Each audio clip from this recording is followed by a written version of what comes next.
बीच में तो वो ना बहुत ज़्यादा ड्रिंक कर रहा है और ओए होए! हम बहनों से भी इतनी बात कोई नहीं, चिलर कभी-कभार बात और म चिलर है बेसिकली, चिलर कहते हैं उसको। हाँ जी, वो भी करता है और दूसरी भी चीज़ तो हम लोग बहुत परेशान हैं कि मतलब हर नमाज़ में दुआ भी करते हैं लेकिन प्लीज़ कोई इसके लिए वज़ीफ़ा बताएँ कि ये चीज़ यही छोड़कर वजीफा अपने बच्चों की तरफ तवज्जो नहीं दे रहा। यासीन विर्द मुबीन साले बनाता है, दिल साफ करता है।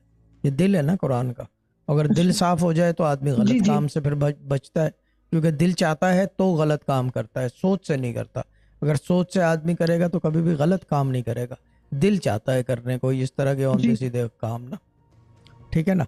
तो यही यही जी, विर्द मुबीन जब ठीक है, करेंगे तो उसके लिए भी दुआ करें कि अल्लाह ताला उसके हक में बेहतर करे।